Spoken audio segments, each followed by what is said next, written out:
Welcome everyone. I'm calling this meeting. We're not quite live yet. So. Now we are. Good evening, everyone. I'm calling this meeting to order today, January 6, 2022, our first meeting of the new year. It is our work session. Welcome everyone. I'm calling this meeting. We're not quite live yet. Okay. Can I get an approval of the agenda?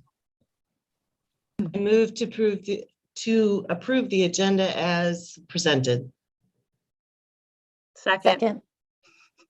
Thank you. All those in favor say aye. Aye. Aye. Any opposed say nay. Motion carries. Okay, on to study items. COVID mitigation measures. Dr. Jameson.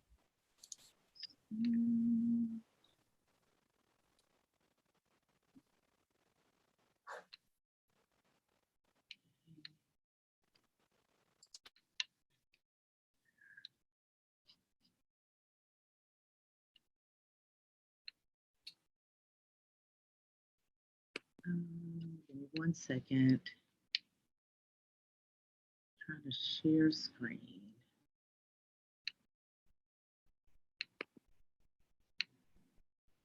I've done this before.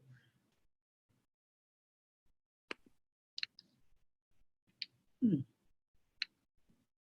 try this one more time.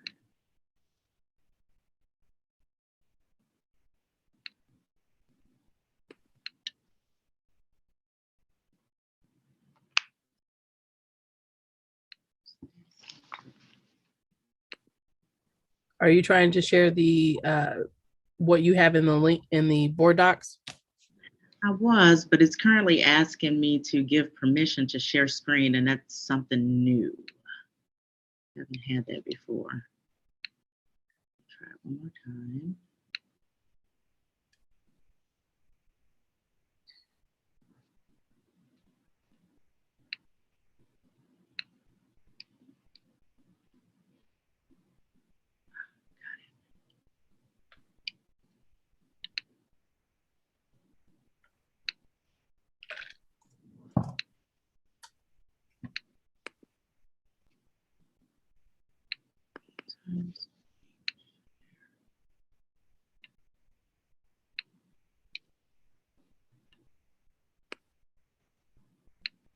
This is interesting.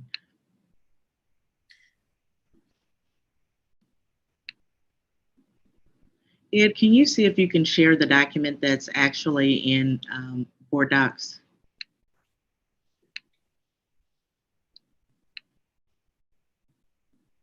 Yeah, all panelists should have screen sharing. Stand by. Roxana, can you see if you can pull the? I think that I can. Let me. I got it up. Awesome, thank you. All right, we'll just work that way. Works for me.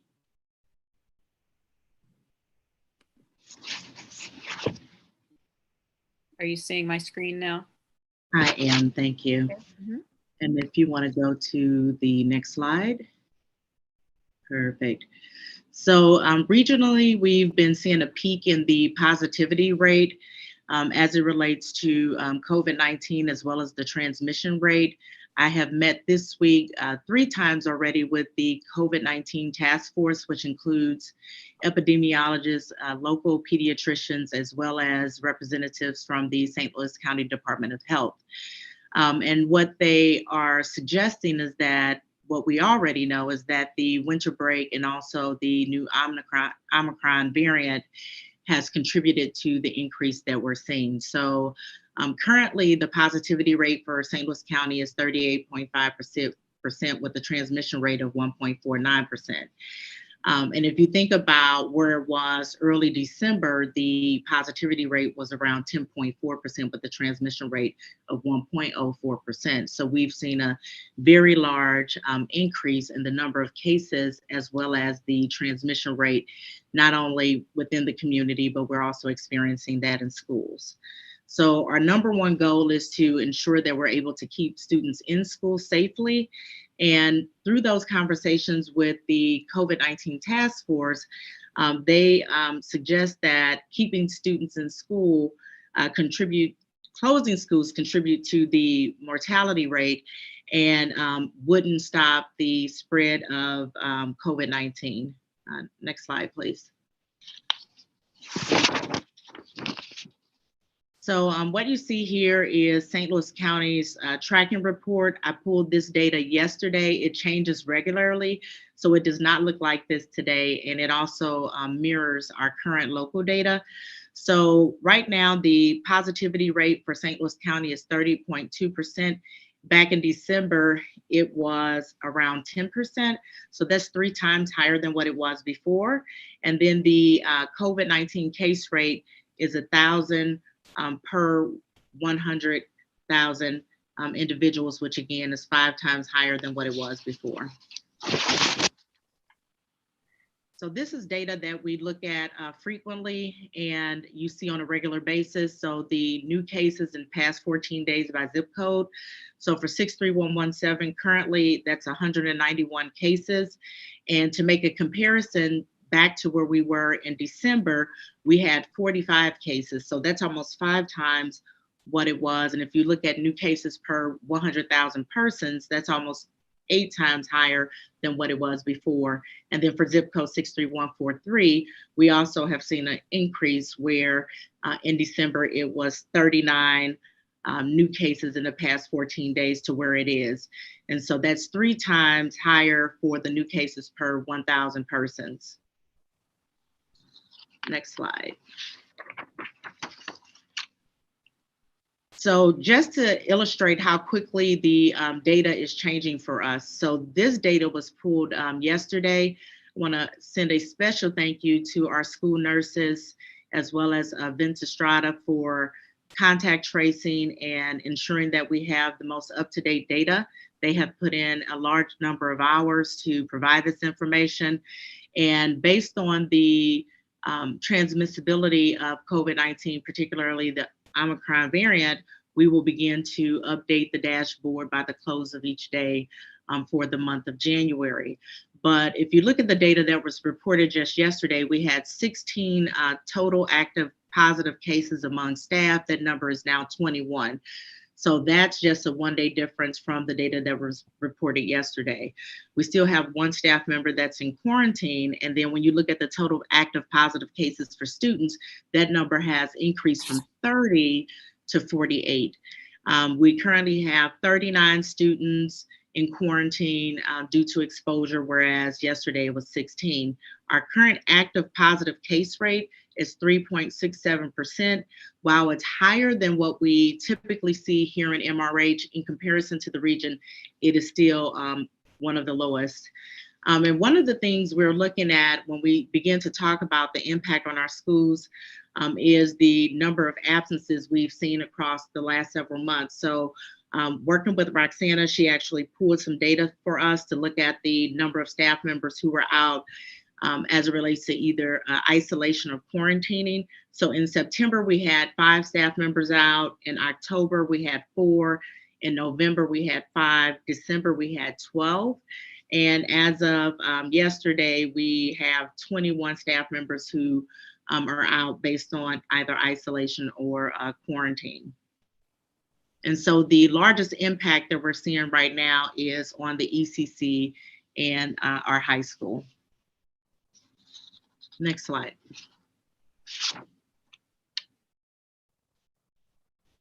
So I thought it was important for us to look at the COVID-19 data disaggregated by students. I will say the middle school has no staff members out for isolation or quarantine, which is a great data point that we want to lift up for our community. So here's what you see as of yesterday. So yesterday when this data was pulled, we had for the ECC 2% of our students in isolation, and then we had 3% in quarantine. For the elementary school, 1.9% of our students in isolation, 0.24% in quarantine. And you see the difference there for the middle school and the high school, which again had the largest impact on the number of students who have been out. And so we've been tracking attendance and looking at attendance daily, which has been provided by Rachel. And so we have been ranging anywhere between 20% to the highest at the middle school today, almost 32% of students being out, resulting from isolation or quarantine. And we do have some families who are opting to keep their children home. Next slide.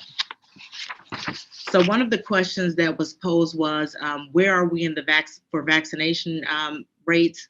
And so I wanted to provide just a snapshot of the surrounding counties of where we are and looking at completion rate. And really looking at St. Louis County and the completion rate for those students who are 5 or older, we're at 63.7%. And then if you look for the age range of 5 to 17, you see the completion rate is 37.8%. So right now, St. Louis County has the highest completion rate for both age groups. But when you look at our district data for vaccination rates, next slide, please. What you will find is that we do not have a large number of students currently vaccinated, and that even includes those new students who have been eligible. So we're currently at 58.5%, and the MRH staff vaccination rate is actually higher. So you will find that we have 2 additional staff members who have become vaccinated. So we are higher than 93%, and that information will be updated soon. Next slide. So here are school level data for our vaccination rates. And so I do want to preface this by saying that we are continuing to request from families to submit their children's vaccination cards so that we can provide the most up-to-date information to our community. So our middle school currently has the highest vaccination rate among students at 61.3%, followed by our high school at 58.6%.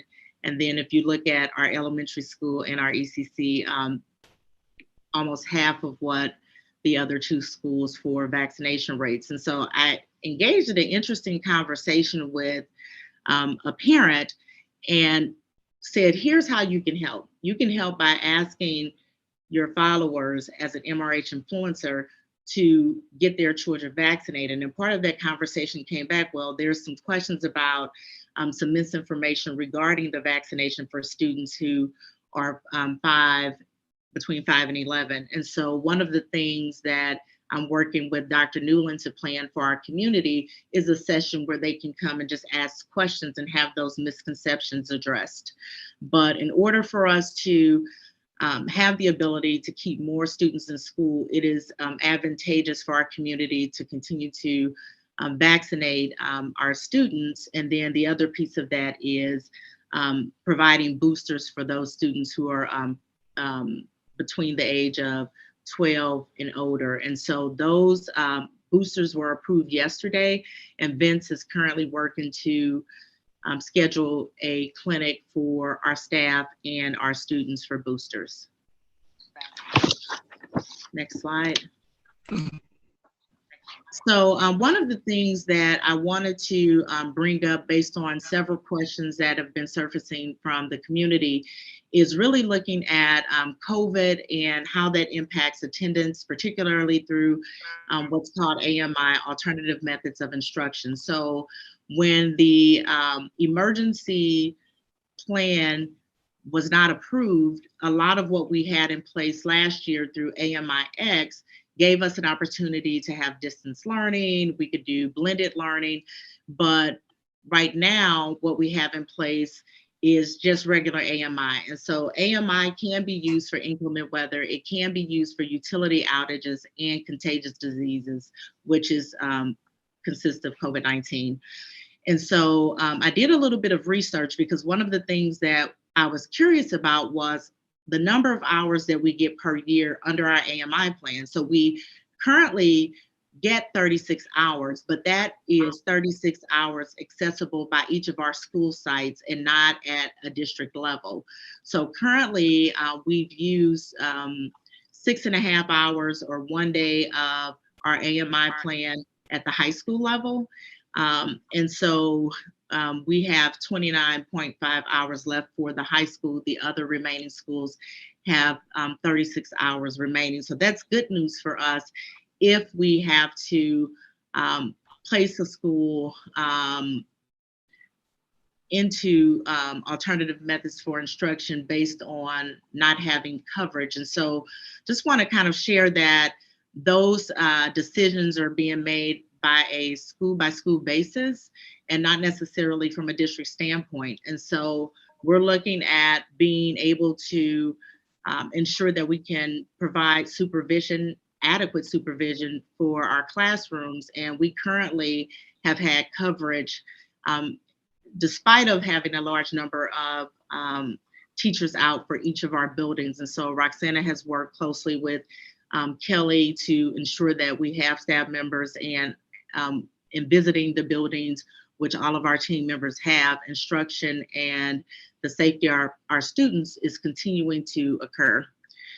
One of the other things I want to highlight as we begin to talk about the AMI plan is the basis for payment for attendance. And so a lot of our families are asking, why don't we just close school? There are several impacts. So one, increasing the school year is part of that. So you'll have students who potentially could be into school all the way until late June. But the other piece of that is if a family decides to hold their student out from school, we do not collect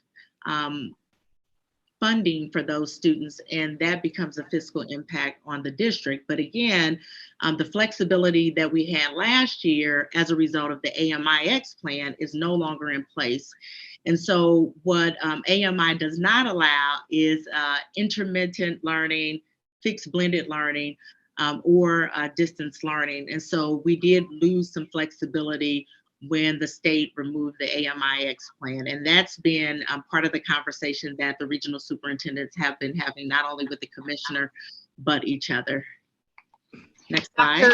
Dr. Jameson, can I ask some jargon clarifying questions there? So the intermittent, fixed blended distance learning, those are all probably very specific terms. So currently I'm aware that we have some children who are, being in quarantine or isolation because of confirmed COVID cases that are Zooming into their regular classroom.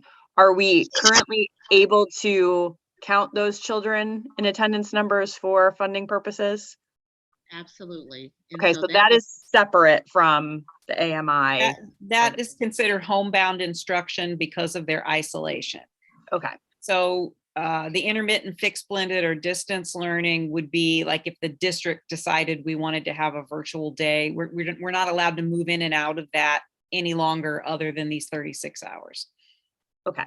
And that also children who are not currently mandated to isolate or quarantine because of COVID, whose parents may just be choosing to keep them home, do not fall into this or the homebound exemptions. Okay. Thank you for those clarifying questions. Next slide. So these are our current mitigation measures that we vote on monthly every 30 days. Again, won't read those. Those have not changed, and those will be coming back for a vote later on during the board meeting. But we are asking for some additional mitigation measures. Next slide. So a couple things that have surfaced that are resulting in these acts. One, the transmissibility of Omicron, and then also the new CDC guidance that is recommending 5 days of isolation and 5 days for quarantining. With that, the new guidance also says that if the person has not been vaccinated within the last 6 months, they then would have to quarantine or isolate for 10 days rather than 5. So in our COVID-19 task force meetings, part of that conversation is the efficacy of the boosters and how quickly they work, and also the ability to keep staff members in classrooms and so forth. The other acts and recommendation that is coming before the board is test to stay. And so our goal is to keep a large number of our staff and students in districts so that they can deliver in-person instruction, but also that our students can remain engaged with a highly qualified teacher. So this is another example of a layered prevention strategy. And basically students, staff, they can't show any symptoms, and they have to test negative twice in a 7-day period in order to remain in school. Now, if they test negative, they would then have to isolate. And so right now, Vince is working with an organization to schedule a Sprinter van. We would identify the days that they would come. They do recommend a minimum number of patients that would actually have to come through. And right now with Omicron, we're able to meet that, but we are also going to partner with a neighboring school district to ensure that we are meeting those quotas. The next requested recommendation is to implement test to play for athletes. And so what we have found with our athletes is that there has been an increase in exposure and transmissibility across the teams. And so we are asking that players test to play, and they would actually have access to the Sprinter van and or antigen tests, which will be provided. We're working through that piece right now with the state as well as some other local organizations, and they would actually test before they play. The alternative to that is that the athletes would actually have to mask during athletic competitions. Dr. Jameson, may I ask a question? Absolutely. If you would mind going back to the test to stay. For both staff and students that are vaccinated or unvaccinated, first of all, and second of all, who've come in contact or just on a weekly basis? So it would be for those, thank you for that clarifying question. It's for those who come in contact. Okay, and what about the whole issue that once, okay, only if you come in contact. So if you actually have COVID, that would not fall in that range because you will test positive for a while, if I understand correctly, after you've already had COVID. So what if someone who's had COVID, they're out of their isolation, they're out of their quarantine, 2 weeks later, 3 weeks later, they come in contact, they're going to still test positive, potentially. What does that mean? Though, and also how high of a percentage is that? It may not even matter. So great question. I actually asked that question during our task force meeting today. So you're correct. The PCR test could show positive months after someone has actually tested positive. So what Dr. Orscheln suggested is using the antigen test. She said because they are more sensitive to infections and being able to capture that. And so that's what we're recommending for the test to stay. So it wouldn't be a PCR test, it would actually be an antigen test. And thank you for that. I would like to ask, at what point, I realized that our student rate of vaccination would be nice if it was elevated. At what point between teachers, we're definitely asking for a booster for staff, but teachers and kids, at what point are they no longer counted as vaccinated if they don't get boosted? So for students, the ones who are 12 and up, they just recently, yesterday, approved the booster for them, but with the new guidance, if it's not within that 6 months, they would not be considered vaccinated. So looking at scheduling a clinic so that students could have access for boosters. Thank you.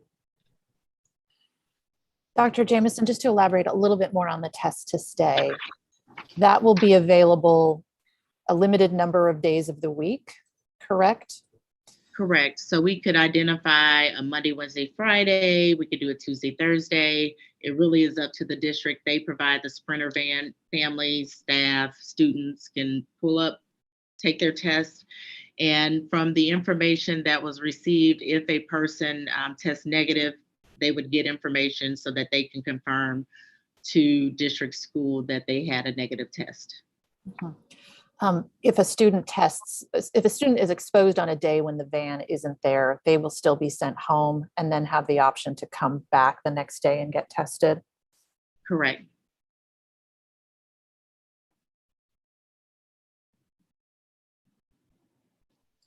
Any other questions? This isn't, this is a little bit more of like a communications question related to, I know it, I've gotten some communication this week about, preparation for potential inclement weather days, right? And I think, like, again, the community kind of understands that, oh, the forecast is, looking a little snow, like we'll be on the lookout for communication about a snow day, early tomorrow morning. How are we going to prepare the community for what feels like an eventuality around having to cancel school on short notice because of lack of adequate coverage? I mean, and again, this is not any knock on the heroic efforts of all of our staff and administrators in continuing to keep the buildings open and functional and safe. Things feel very precarious right now in the community writ large. That is a great question. I will start with the ECC. So one of the practices that was not currently in place was for Chromebooks to be sent home. And so to have that to be a part of practice, that is what has been asked. And so Dr. Loyette has started to send those home. And from my conversations with Roxana, the ability to actually transition into a virtual environment is not difficult. Teachers are still using It's Learning.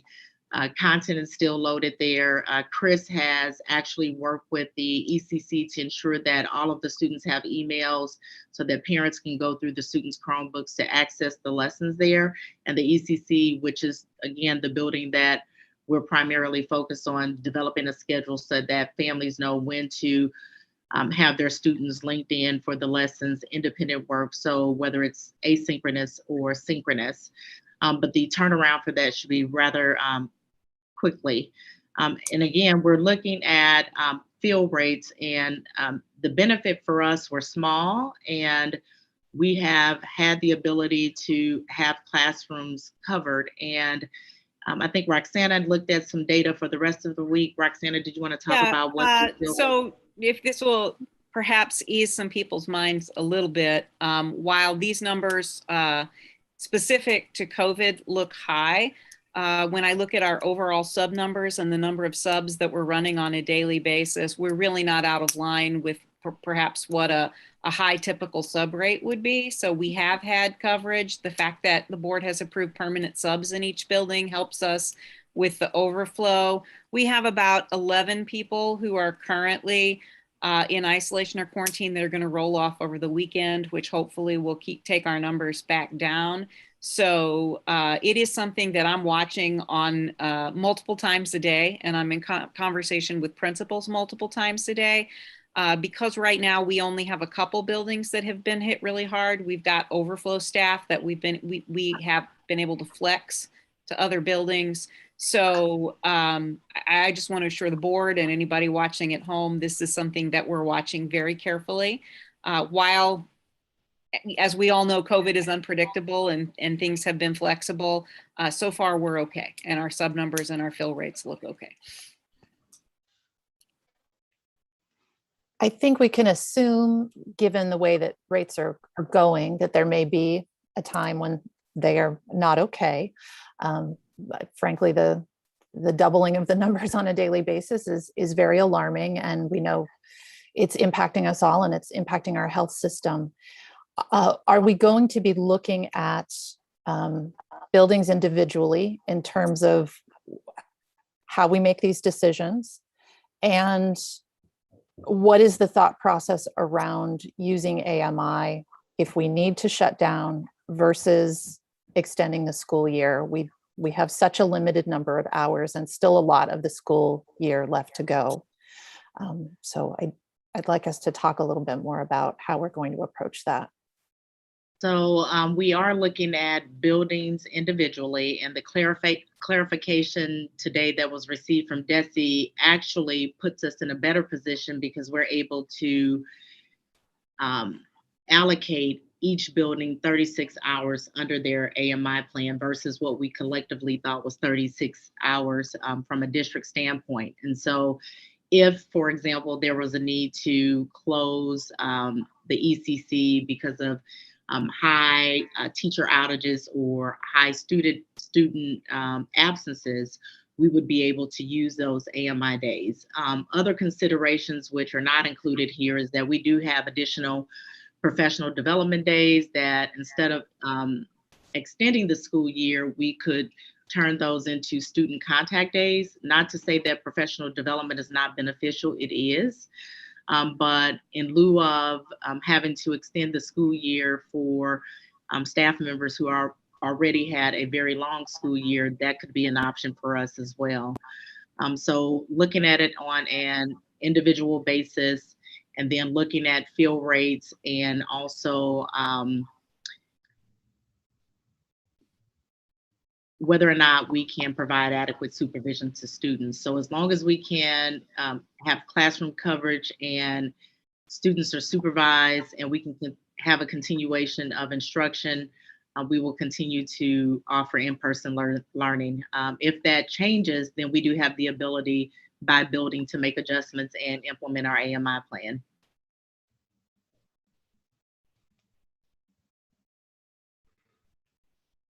Thank you so much. Does anyone else have any questions for Dr. Jameson regarding our COVID mitigation measures and the data? Dr. Jameson, I do appreciate that you're continuing to seek clarity, you and the other regional superintendents from DESE. I do hope that you will continue to keep us and the community aware of what flexibility they are extending and what flexibility maybe needs to be more forcefully requested because, again, our attendance numbers are going to be impacted this year.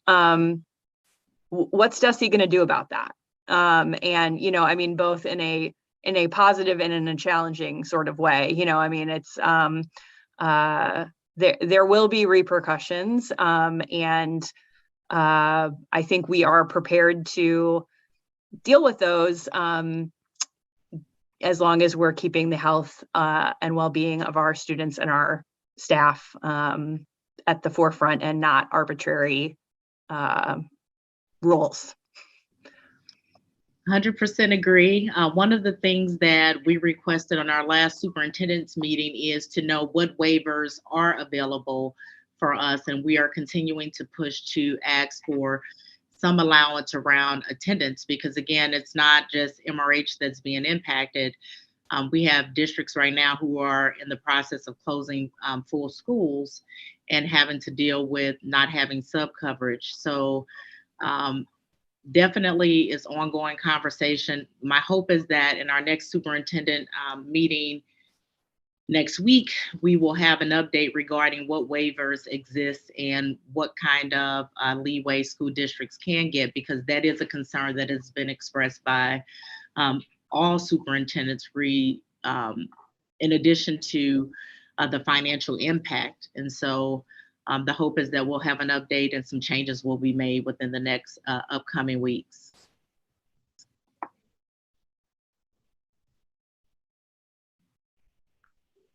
Any other questions?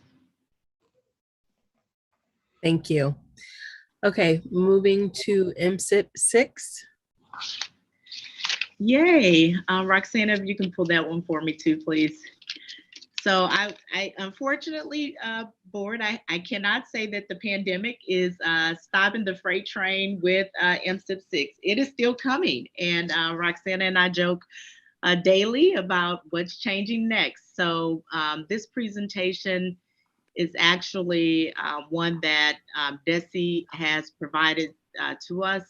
And they will continue to tell us that everything is still under development and subject to revision. So while I'm presenting this right now, it can look differently next week. So this is the current thinking that they have. So I want to, next slide, thank you. I kind of want to point out a couple things on the timeline. So the MSIP 6 standards were started and developed around 2017, but you see they were approved in 2020. So if you look at 2022, it says that preliminary APR would be secured and that 2022 would be our baseline year. That has since changed. So now what we have found is that the data from 2022 will actually count for APR and not be considered as our baseline as indicated. So for the 2022-23 school year, MSIP 6, despite the pandemic, despite the challenges that school districts are having, will be implemented.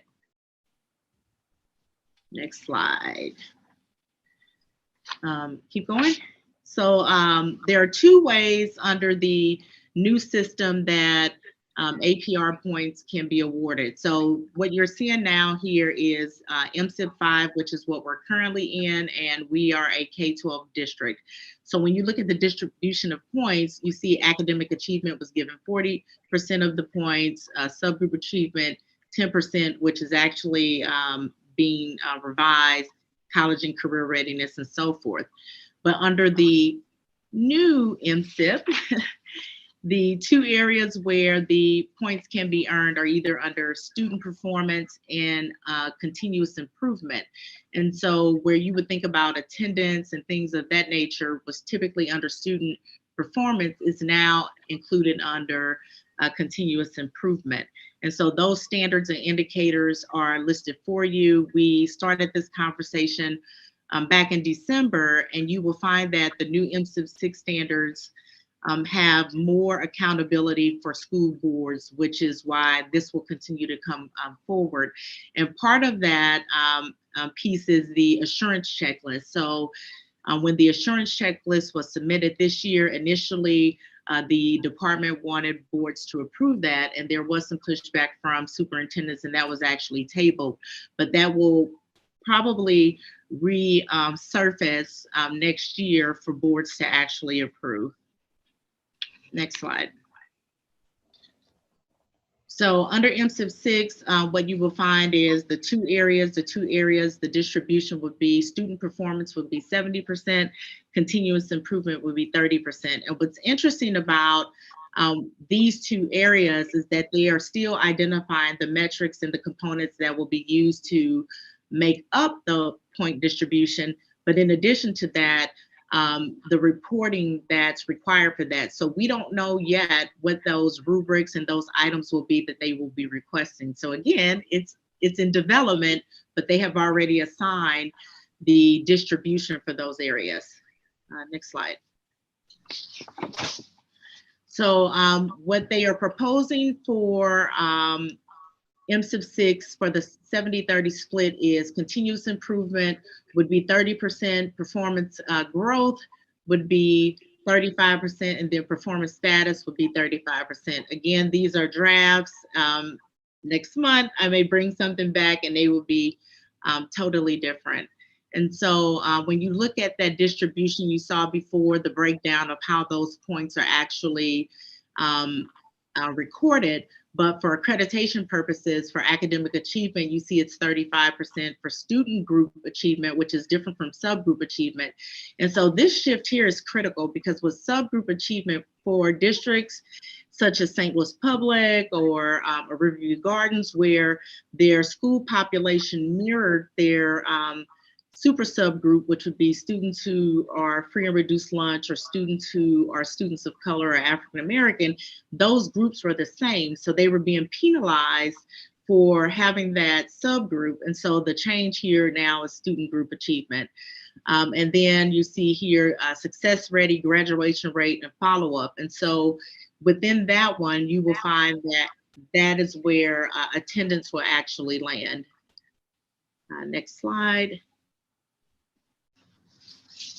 And so in looking at the breakdown again for continuous improvement, so a couple new pieces that will surface that I want to kind of lift out. So the climate and culture survey. So years ago, they had a QR survey that was completed by families, completed by staff, and that data was completed. So they have a climate and culture survey. They have some questions that each district is required to ask. We can identify the platform that we would like to use to distribute that. So whether it's SurveyMonkey, if we want to use Google, or we can load that into Panorama. Next slide. And this is just another breakdown of what that looks like when you look at those variant standards. So academic achievement, subgroup, and then how they map over to what it will look like under MSIP 6. Next slide. And so you see at the top, they listed the standards that are there and how they actually got to this point and how they're going to collect data for that. And so some of the data will actually come out of our core data reporting. So there are certain points during the year where data is actually uploaded. Rachel and Roxana are responsible for that. And then it also includes tiered monitoring. Roxana's probably glad that that's over. And then looking at what they call the review process. So the review process under MSIP 4, they would send a team of individuals in to actually review documents, to walk schools. Some of those components will be there, but not on that large scale. So they may have someone to come in and review documents. We may submit documents. Again, they are still defining what that will look like and how that information will be presented to the state. Next slide. One more down. So some of the challenges right now, the current achievement levels. And so some of the conversation that has been had is that it is very difficult to move students from below basic to basic. And so whether or not they want to split the distribution of those spans so that the below basic span is larger, so that if you move a student from the bottom part of below basic to the top part of below basic, school districts will still get points for that. Again, not yet solidified, but that is a piece that they're actually working through. And then also looking at how growth is actually defined. And so when you look at how the assessments have changed over time, making sure that they are being fair with that. I would also say, next slide, please, they are looking into a competency-based approach. And so with that, districts would have an opportunity to use a local assessment. So we use STAR, and that data could potentially at some point be used for reporting purposes. We know that ELC testing and MAP scores typically come to us well after the school year has started, and that our STAR data is more real time and live and allows us to react in a quicker fashion than mapping ELC data. They are also looking at dividing status into the 4 levels. So you would have target, on track, approaching, and the floor. There are some pieces that are not included here. So one of the pieces that is added that could change your accreditation status includes whether or not your superintendent is certified. So if you have a school district where the superintendent is not certified, it could contribute to having your classification level change. And the piece that is critical for us that is not listed here either is fund balance. And so if you are a district that has a hefty fund balance, the state is now looking at that, and the districts would have to write a response to what the plan is to address the healthy fund balance as we look at that as well. So that process has not yet been detailed out, but that was shared at the last commissioners meeting that was had. Next slide. Dr. Jameson, sorry to stop you. Does DESE have any self-awareness about the challenges with superintendents leaving the profession, and any concern about maybe the lack of, candidates, not for us, but for the state? Said that with a straight face, Katie. That was impressive. It is. I'm smiling. We continue to see retirements come through. So they recognize that, and we are frequently on the calls despite the challenges, but there are not a large number of individuals who are seeking to walk into the superintendency in the midst of a pandemic. Yippee!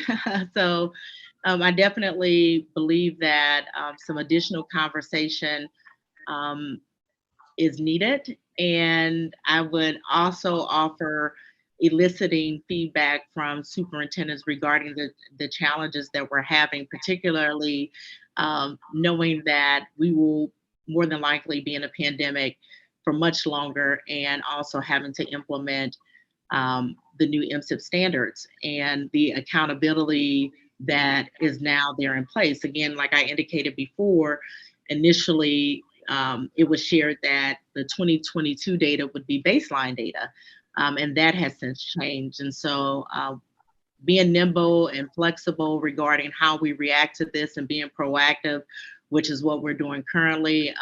This information now has been in front of you 2 times. The board has had an opportunity to review the new MSIP 6 standards, as well as react to that with questions as we prepare. The next step to this would be to provide the new MSIP 6 standards to principals and having them to review it and say, how does that impact practice in the building? There are some areas where we definitely will have to put a lot of focus, particularly when we're talking about equity. One of the pieces that DESE is looking for under MSIP 6 is multi-tiered systems of support. So how do we support our most at-promise students and what that looks like? And the partnerships, which is something the board has asked about, how do we increase the partnerships that we have? And so I don't know how that's going to be measured yet, but I do know that that's something that's outlined in MSIP 6. Dr. Jameson, I want to just reiterate 2 things. Number one, so having a healthy, stable fund balance is going to be something that's going to need to be explained. And number 2, we're going to be assessing all of these tiers and things like that while we're still in a pandemic and trying to manage our day-to-day educating of students and keeping them safe and healthy, as with the rest of the staff, teachers, and administrators. That is the expectation, and you are correct. For those districts who have fund balances similar to MRH, we will have to justify our fiscal responsibility and then also discuss how we plan to, address. Again, that has not, I'm looking forward to additional information, because we did ask for clarifying information regarding what kind of plan we would create. So I don't know if the plan is whether or not we're going to spend down, or if they're asking for us to allocate our funds somewhere else. Seeing that the district has worked extremely hard and Chris has worked to ensure that our fund balance is solvent, I'm kind of curious as to what that will look like. So stay tuned. When I receive additional information, of course, that information will be shared with the board, but that is one of the items that they are looking at.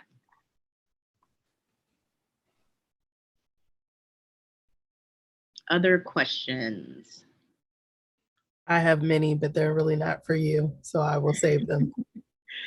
And then the only other thing here, Roxanne, you can go ahead down, it's okay. Okay.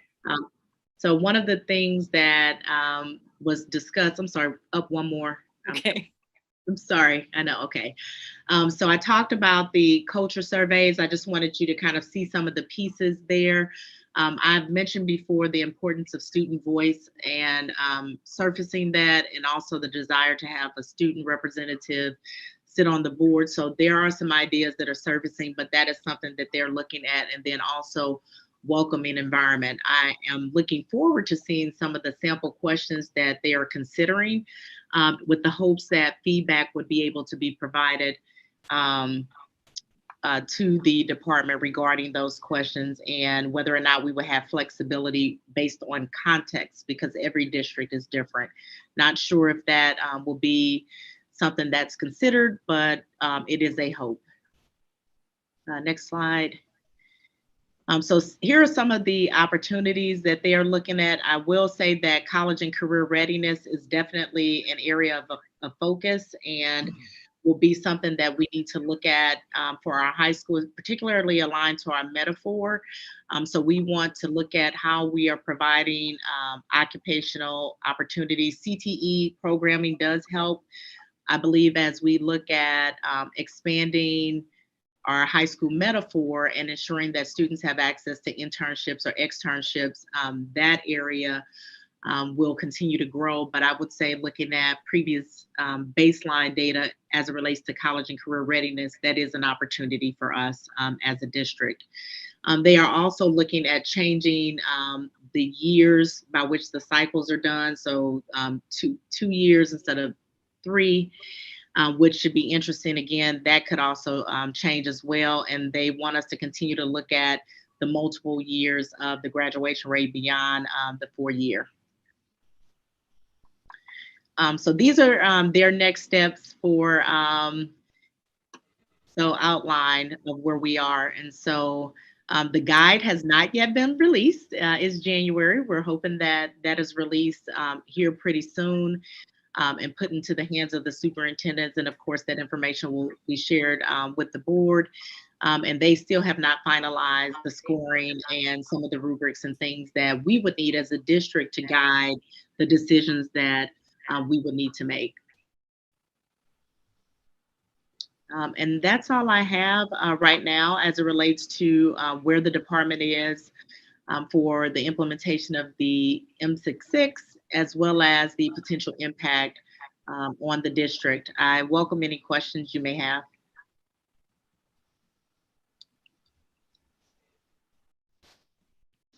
Thank you, Benita. Please keep us updated on okay, moving into bus transportation update. Yay. Again, you know, I won't read that.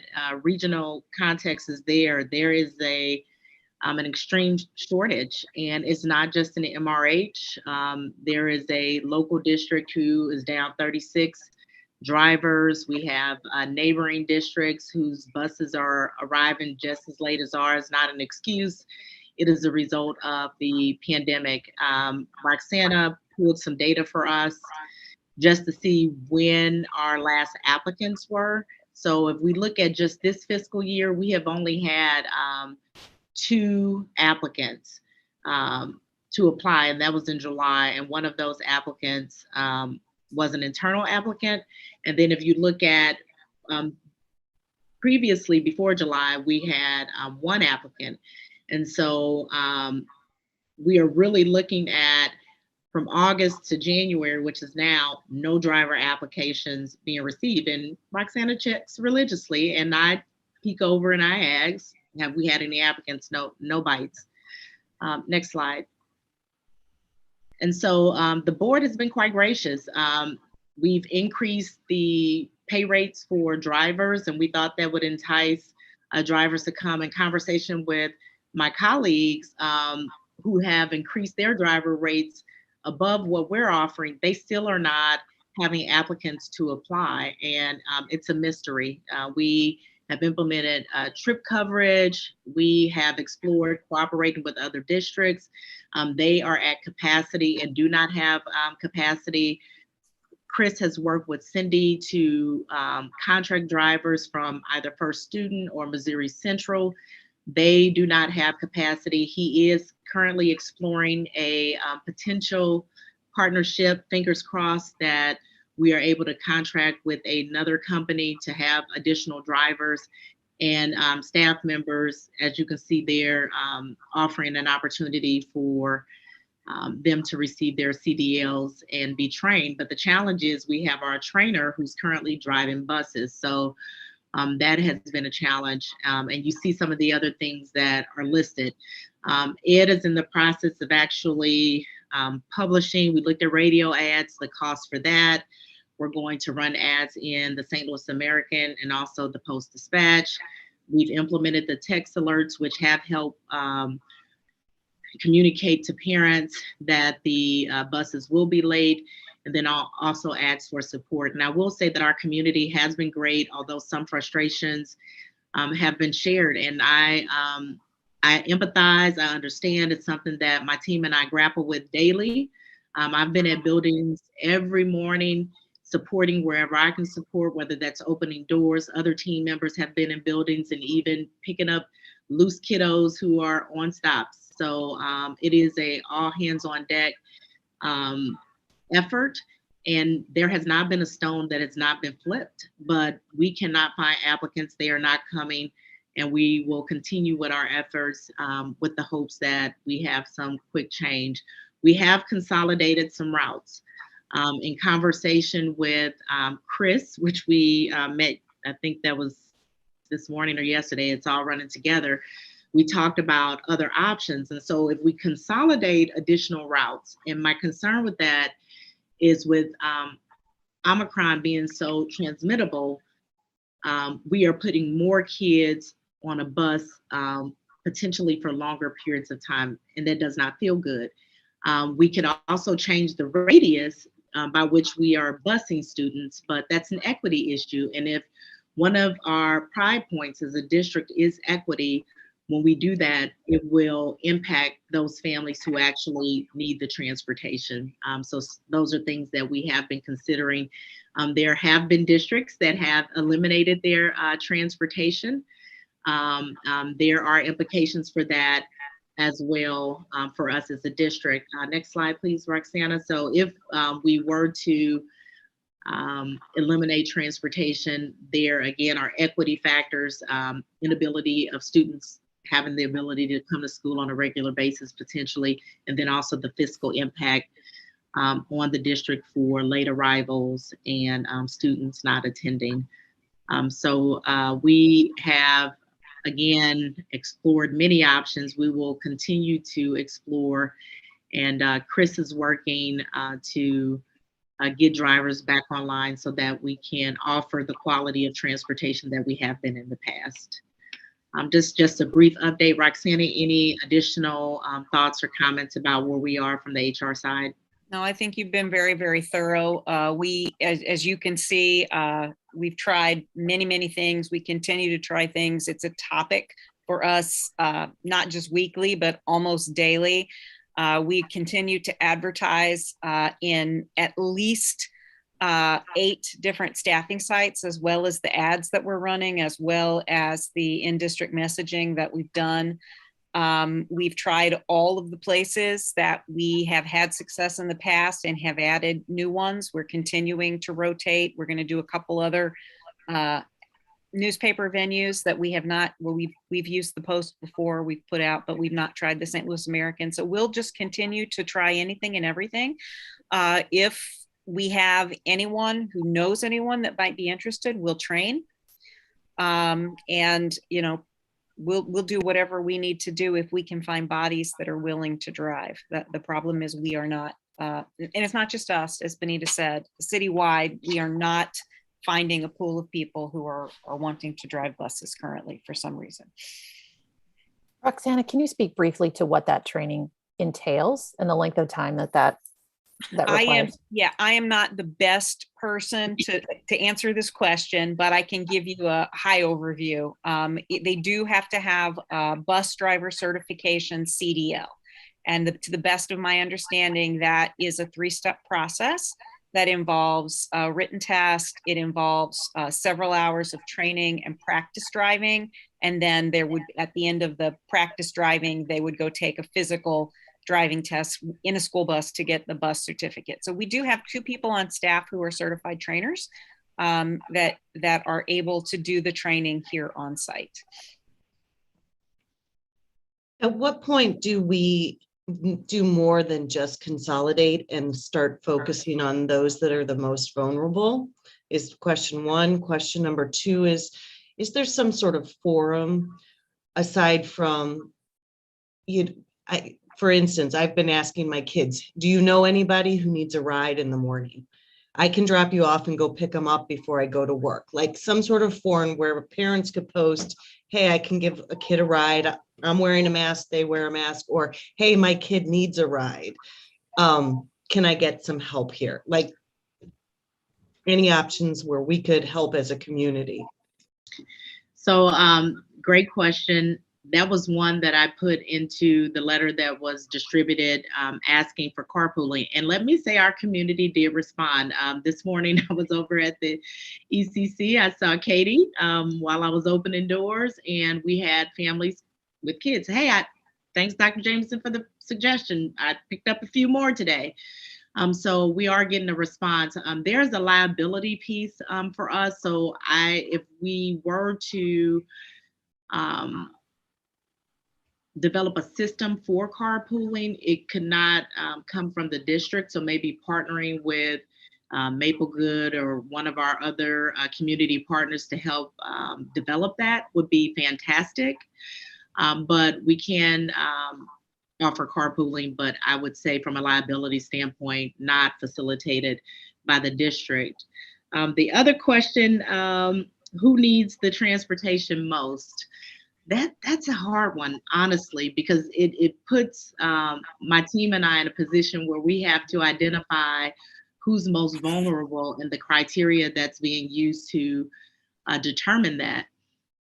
But Chris is currently working through Traversa, which is our system that kind of tracks bus ridership and the students who are riding. We are working to look at bus ridership for the middle and high school so that we know how many students at the middle and high school are actually utilizing transportation. So that, as Roxana indicated, this is an ongoing topic on our agenda during our COA meetings.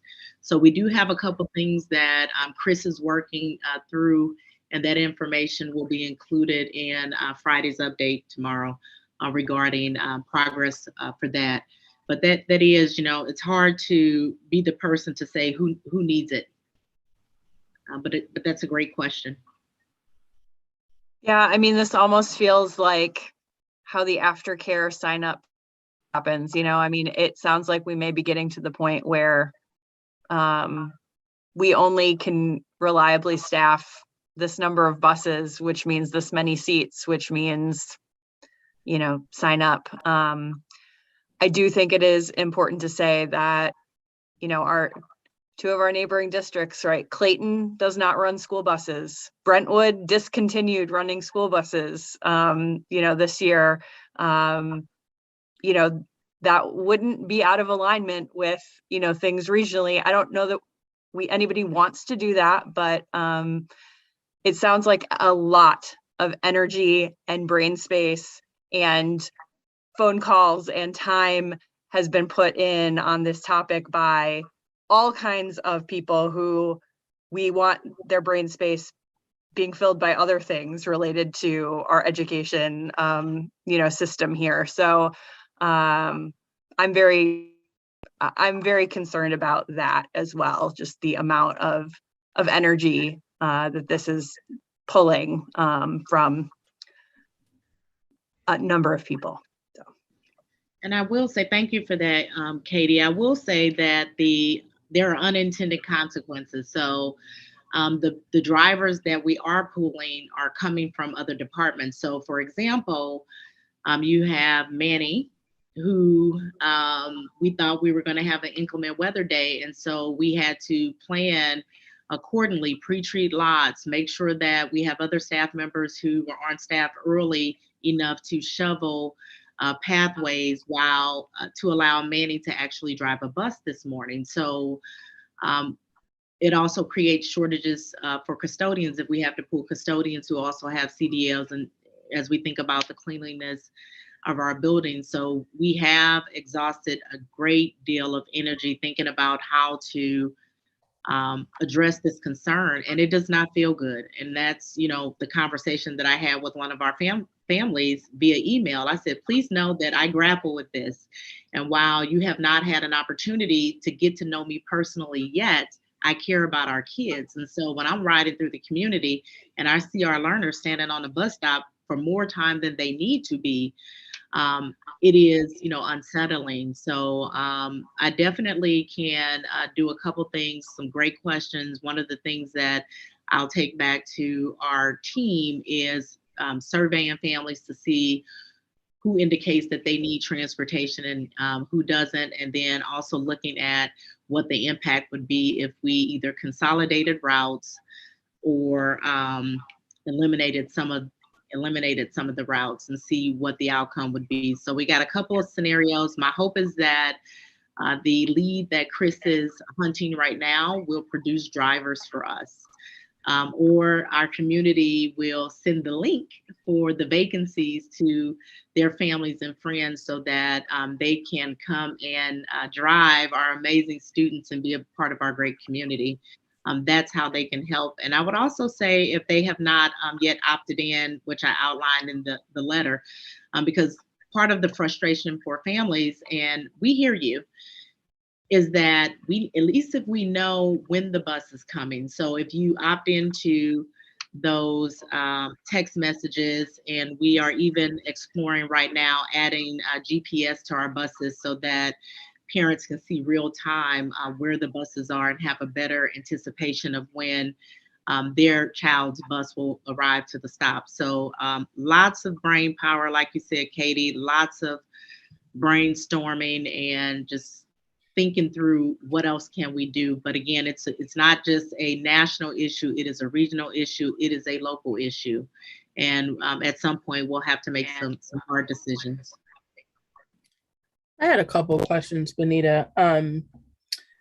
We've been working on this issue for a while now. I believe we started back in July. Is that correct? Earlier than July, actually.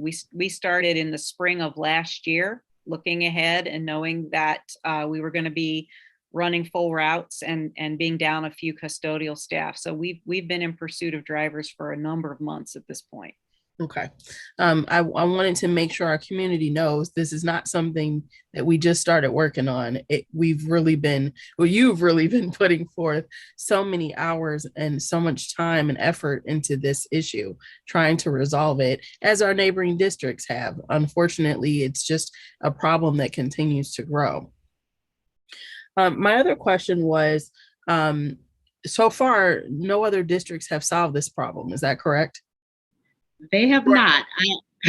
Or their solution was to eliminate buses, but no one has solved the problem by keeping the buses still running. Is that right? That is correct. And I shared with Roxana on my way to pick up some kiddos from the bus stop. I saw our SSD partner bus rolling through with not a lot of kids. And I told her, I said, I'm calling Dr. Keenan. And I did. And I said, hey, we want to partner. Are you able to partner with us? She said, first off, the schedule that we run would not work with the routes that they run. There are also some policies in place regarding mixing students, but the other piece, they're down 36 drivers.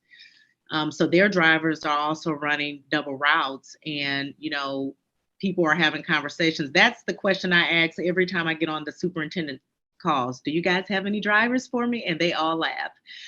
So it's not like we're not looking, we're not trying to be solution oriented. We do not have applicants. And Roxana can share that from well before I got here to where we are now. It is a tough go. And I appreciate that our families have been reaching out and they're concerned and frustrated, which totally I understand. My question is, how many referrals have you guys gotten from parents with potential resources or individuals who are looking to maybe drive part-time to help the situation?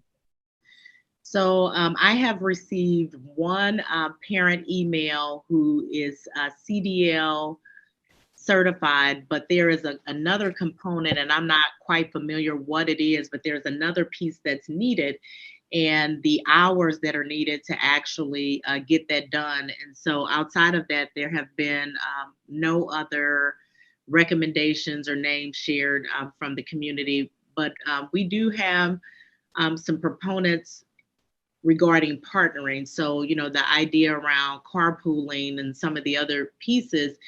I love advocacy and I am very responsive. So although we have some community members who may be frustrated, I will get on the phone. I will respond to an email. I'm very thoughtful in my responses, but it still won't give us drivers. And so we are open to referrals. I would say I have not received any driver referrals. I also have received one suggestion about another form of CDL. And so I think it would be useful just to mention that transportation for school districts is very limited in terms of what we can use to transport students. And so we do need to use school buses. We can't contract, for example, with limousine services or use minivans or things to transport kids. So it does have to be a school bus, and a driver does have to have a school bus endorsement, which of course then limits our options in terms of who we can hire and what types of transportation we can run. What can our concerned parents and friends and family do to help the district solve this problem or work on this problem? I think some of them are already starting. So, thank you for those who are working with our families and carpooling. That is a great help. We had a bus at the ECC that had no students on it, and they were like, well, where are the kids? And I chuckled. I said, they actually came through carpool. So thank you for family members who are doing that. Really, we need applicants. So family members, friends, if they can refer those individuals. And as Roxana stated, we will train them. And we are competitive now from a salary standpoint, thanks to our board who approved the increase. And I would say continue to advocate frustrations, but also understand that we are working towards possible solutions. So it's okay to express those frustrations, but know that we're not just sitting and waiting for something to fall in our laps. We are actively seeking applicants, but we have none. And I would like to invite everyone to watch board meetings, to participate in the process so that they can know what we're doing, how we're working towards resolution of these issues, and they can offer their insight and suggestions. There's been a lot of misinformation out there, and I just want to clear that up so that the community knows that we're working together with them in this. We're all in this together. Thank you all for all of your hard work and everyone that's been chipping in. Thank you for the carpoolers, just everyone really coming together. That is our MRH community that we are so proud to be a part of. Does anyone else have any other questions or concerns? Brandy, can you hear me? Yes. I was on the note with the school bus drivers. I was thinking maybe we could make a plea to parents and grandparents in our district who might have flexibility in their schedule to possibly consider being a school bus driver. And maybe there could be some incentive for those who live within our district.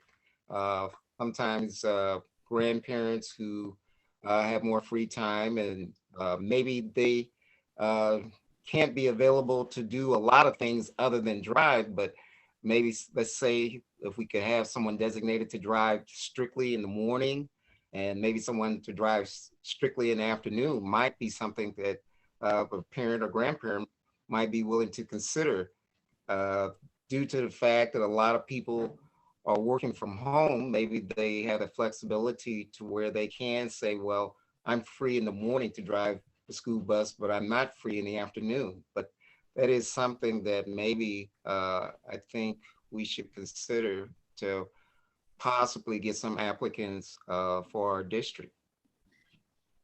And Roxana, can you tell us, has anyone been asking about maybe doing a morning route instead of an afternoon or vice versa? We have offered to do part-time drivers that could be one morning route, afternoon route, trips only, or we also have full-time positions. If somebody would need a full-time job with benefits, we could combine that with another open position.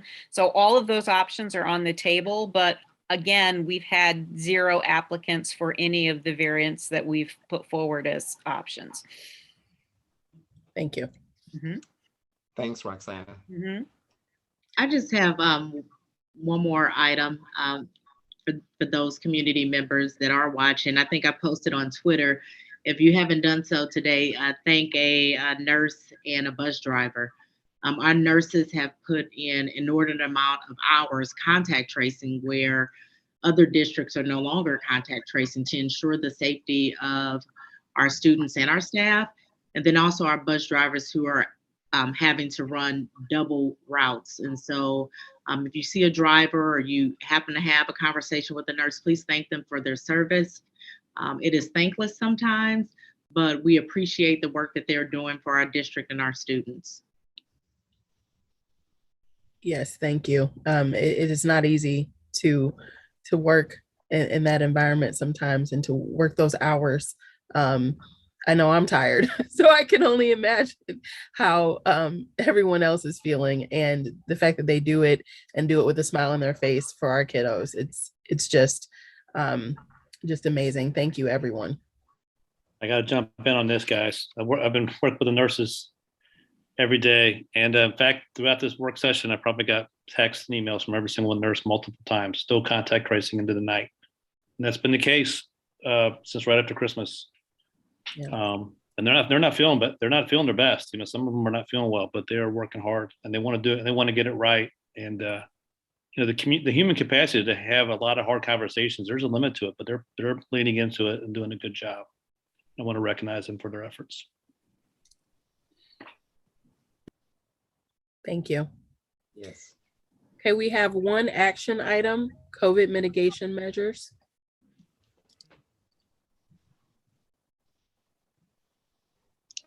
I move to, is there a actual motion here? Oh, move to reapprove the MRH universal mitigation measures. Second. Thank you. Do we, really quick, do we need to modify that? Because are we adding the mitigation measures as well of the booster, et cetera? Yes, please. Okay. All right, so I'll amend my my motion to reapprove the MRH universal mitigation measures and to add requirement for booster shots for staff, implement test to stay and test to play. Second. Thank you. All those in favor, say aye. Aye. Aye. Any opposed, say nay. Motion carries. Motion for executive session, Ralph? I'm afraid I don't have everything in front of me right now. I can make the Would you- motion. It's okay. Oh. Okay. I move to enter executive session in accordance with section 610.021, subsections 3, 5, 6, 8, 9, and 13, and sections 610.022 of the revised statutes of Missouri on January 6th for the following specific reasons: personnel matters and identifiable student matters. Second. Can I get a roll call? Ms. Wibicombe, Aye. Ms. Goltman, Aye. Ms. Langston, Ms. Kaufman, Yes. Mr. Chemalier, Yes. Mr. Posley, Yes. Ms. Herndon Miller. Yes. Okay, motion carries. We are moving into executive session. Thank you, everyone. No one log off. Okay. We're still here. Okay, I cut the YouTube. Now I'm going